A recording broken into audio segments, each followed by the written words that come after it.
2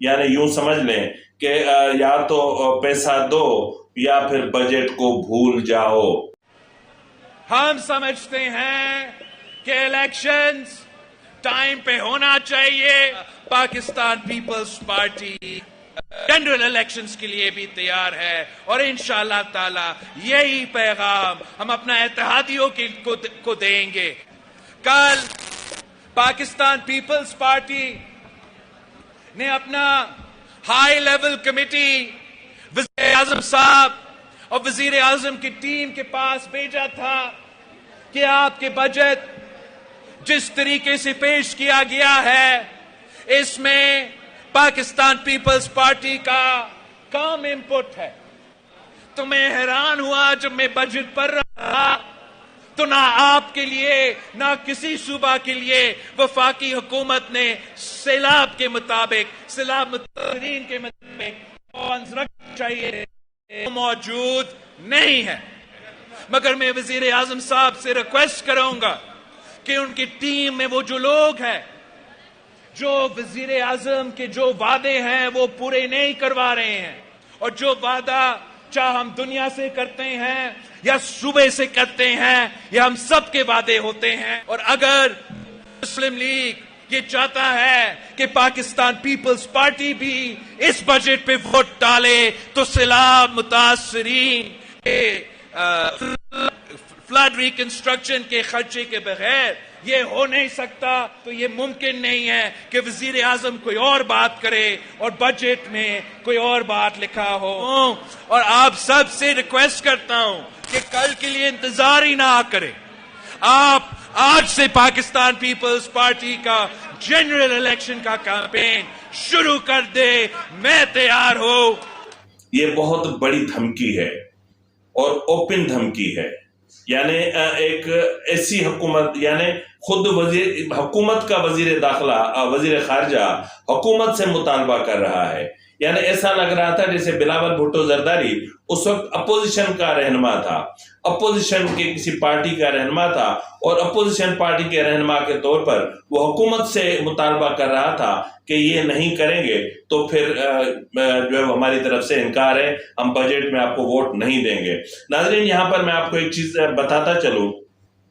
کہ وزیر خزانہ اسحاق ڈار, جس کو میں ناکام ترین وزیر خزانہ کہتا ہوں, اور ان کو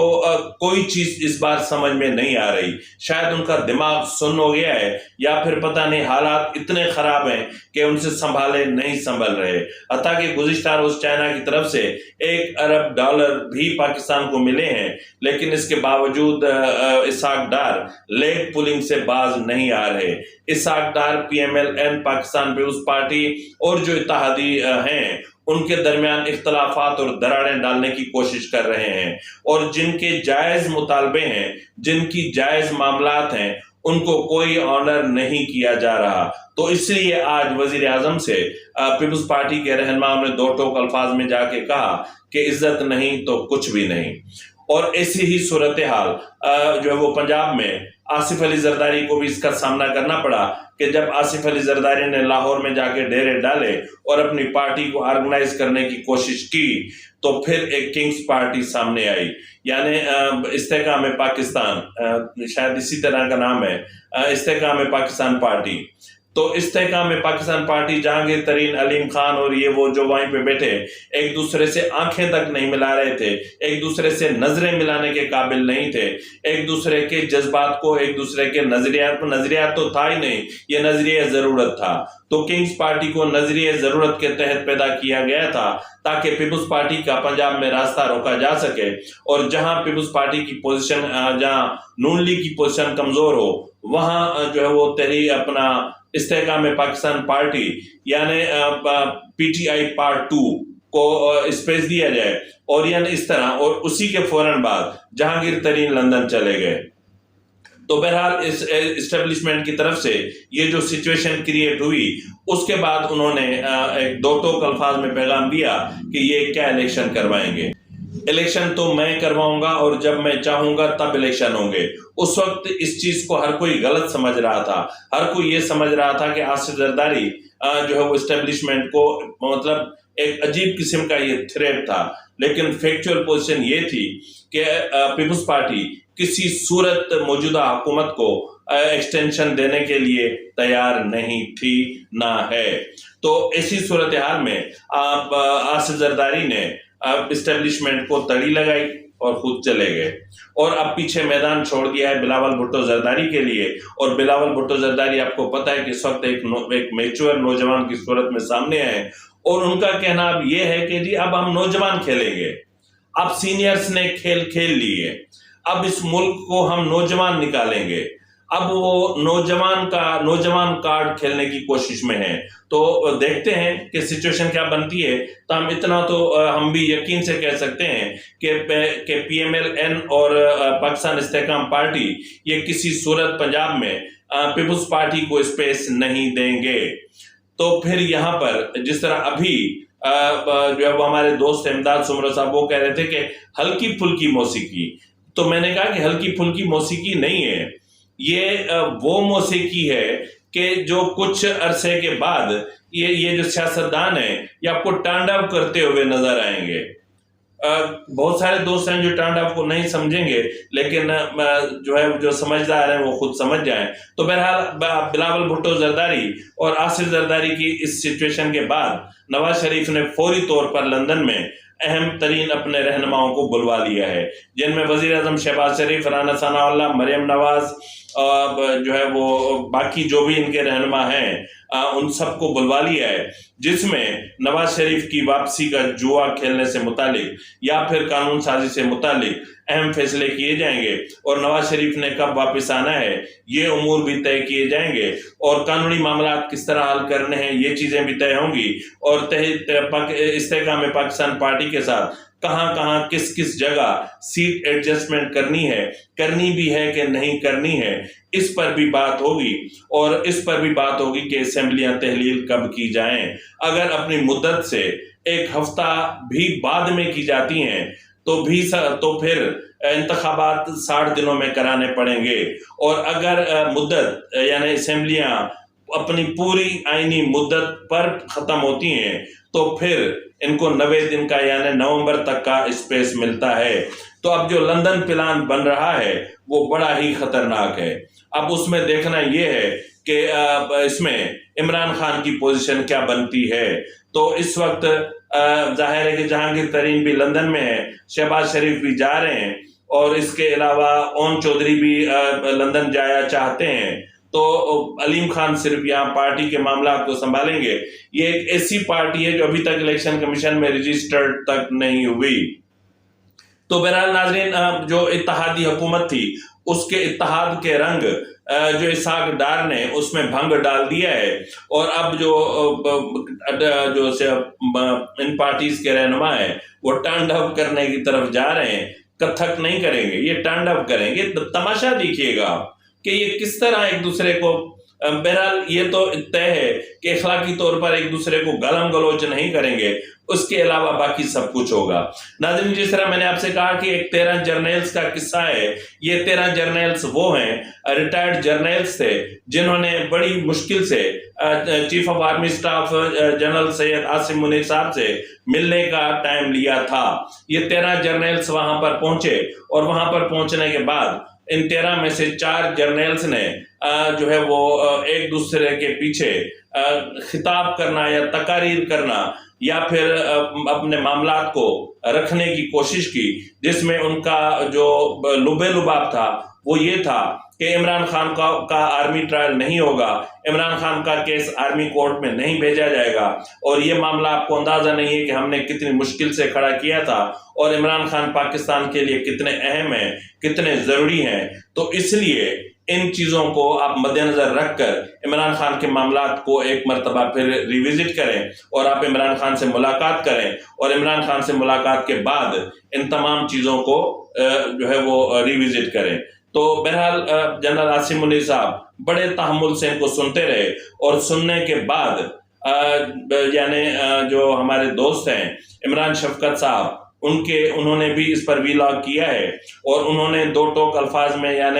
چیف آف آرمی سٹاف نے کہا کہ 9 مئی کا معاملہ آپ جیسے لوگوں کی وجہ سے ہوا ہے. اگر آپ لوگ عمران خان کی پشت پناہی نہ کرتے، اگر آپ عمران خان کے ناجائز معاملات، مطالبات، گالم گلوچ کو پروٹیکٹ نہ کرتے، اگر آپ عمران خان کو اس کی حد اور اس کی اوقات میں رہنے دیتے، یعنی 9 مئی سے پہلے پاک فوج سیاست اور عمران خان سے خود کو بہت دور کرنا چاہ رہی تھی، لیکن آپ لوگوں کی ان حرکتوں کی وجہ سے پاک فوج کو یہ دن دیکھنے پڑ رہے ہیں اور ہم دیکھ رہے ہیں۔ اور اگر آپ لوگوں نے سیاست کرنی ہے تو پھر آپ کریں،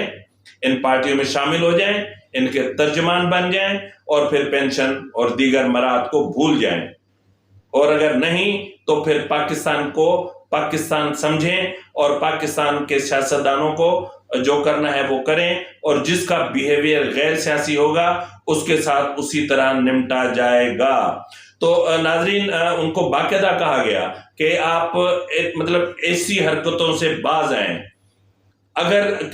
جو ہے وہ پریس کانفرنس کی گئی اور ہمیں جو ہے وہ تھریٹ کرنے کی کوشش کی گئی اور ہم پر اپنی ایک فرسودہ قسم کی پالیسیز امپوز کرنے کی کوشش کی گئی، تو ہم اس کا پھر جواب سختی سے دیں گے، اور سختی سے یہ ہوگا کہ آپ جو پینشن اور یہ وہ سب کچھ لیتے ہیں نا، پھر اس سے آپ کو دستبردار ہونا پڑے گا، جائیں آپ ان پولیٹیکل پارٹیز میں۔ تو بہرحال ناظرین، اس وقت جو پاکستان کی سچویشن ہے بہت خراب ہو چکی ہے، اور عمران خان کے حوالے سے یہ کہا جا رہا ہے، جس طرح سے پہلے والے اس سے بھی پہلے والے ولاگ میں نے آپ سے کہا تھا کہ عمران خان کی اور بشرا بی بی کی گرفتاری کا معاملہ ہوا چاہتا ہے، اعظم خان کے بعد اب حماد اظہر کی باری ہے، اور حماد اظہر کے ساتھ ہی عمران خان سے پہلے بشرا بی بی کی باری ہے، اور میرے خیال میں شاید اگر بشرا بی بی پہلے گرفتار ہو جاتی ہیں تو پھر عمران خان کو عید کرنے کے لیے مہلت، شاید بڑی عید کی مہلت مل جائے، لیکن اہم ذرائع یہ کہہ رہے ہیں کہ شاید نہ ملے۔ لیکن ایک اہم صحافی نے دعویٰ کیا ہے کہ عمران خان کو آفر ہوئی ہے کہ وہ بڑی عید سے پہلے، یعنی عید الاضحیٰ سے پہلے پاکستان چھوڑ دیں۔ وہ صحافی تو اتنا بڑا نہیں ہے، وہ صحافی چھوٹا ہے، لیکن جس فورم پہ بیٹھتا ہے وہ فورم بڑا ہے، تو اس کا جو سورس ہے وہ ظاہر ہے کہ وہ تو نہیں ہو سکتا جنہوں نے عمران خان کو عید تک یا پاکستان سے چلے جانے کے لیے کہا ہے، لیکن عمران خان خود ضرور ہو سکتے ہیں، کیونکہ عمران خان اس وقت بدترین آئسولیشن کا شکار ہیں۔ اعظم خان کی گرفتاری نے عمران خان کو پاگل کر دیا ہے، کیونکہ عمران خان کے پرائم منسٹرز ہاؤس کے ایک ایک راز کا جو وعدہ معاف گواہ بن سکتا ہے وہ اعظم خان ہے،